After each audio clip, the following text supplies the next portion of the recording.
So the unemployment rate in Australia was 3.0% in May 2024, which was up from last year, May 2023. From data consistently shows that recently arrived migrants in Australia have higher unemployment rate than those who have lived in Australia for some years. So from this, you must have got the idea that if you're coming in Australia on a student visa, then it usually takes 4.5 years on an average to get the permanent residency. Whereas, now let's talk about the migrants' unemployment. Though there are several reasons, but the main reasons are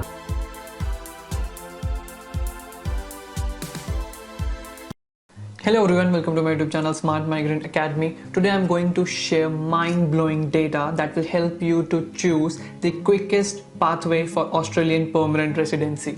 Not only this, in this data you will be able to understand the main reasons for migrants' unemployment and the most demanding sectors in Australia.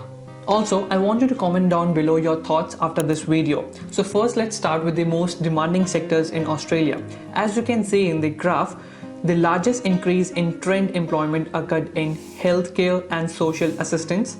Second is education and training, and third is construction sector.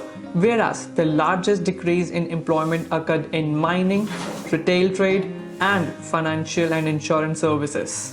Now let's quickly talk about unemployment in general. So the unemployment rate in Australia was 3.0% in May 2024, which was up from last year, May 2023, from 3.6%.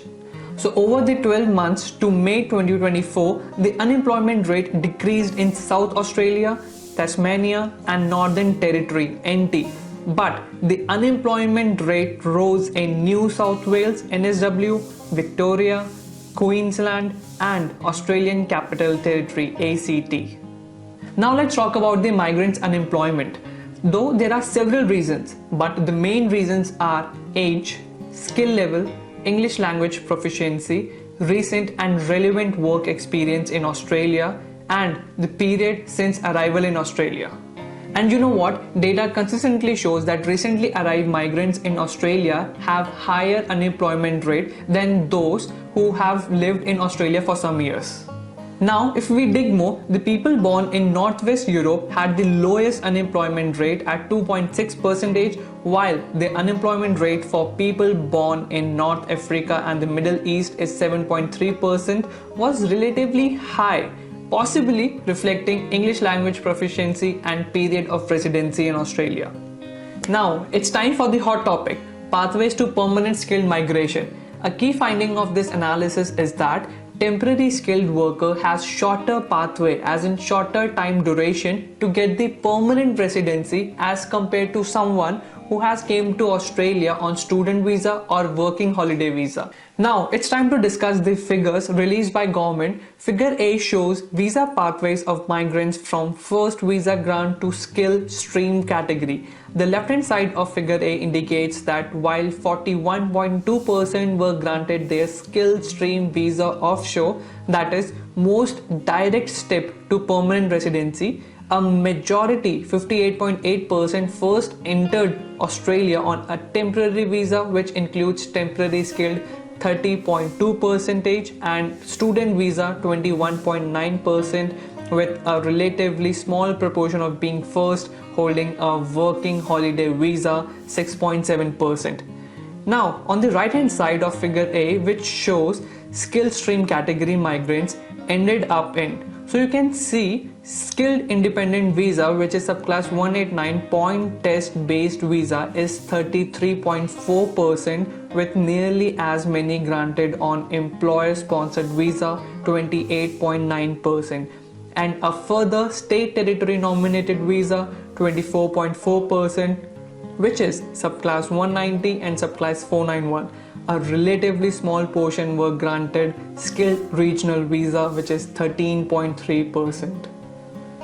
Now in next figure we're going to discuss about the number of steps or the transition time to get the permanent residency. So as you can see in the figure, it provides the data on number of steps and time taken to get the permanent residency who arrived in Australia on either a temporary skilled, student or working holiday visa. It shows that those who have first arrived on a temporary skilled visa made the most seamless and shortest transition to permanent residency, with large majority of 85.8% and transitioning in one step. One step means they didn't apply for any other visa, just straight from temporary skilled visa to permanent residency, and an average time span of just under 3 years.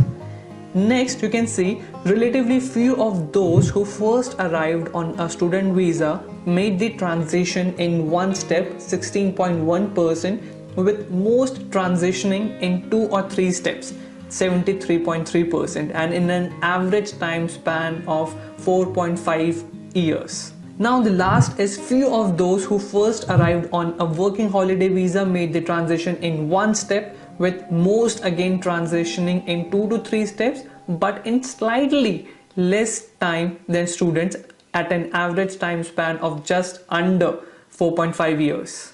So from this you must have got the idea that if you're coming in Australia on a student visa, then it usually takes 4.5 years on an average to get the permanent residency. Whereas if someone is coming on temporary skilled visa, then it's around 3 years to get the permanent residency. But again, these are not the accurate, it depends on case to case and it's on an average data.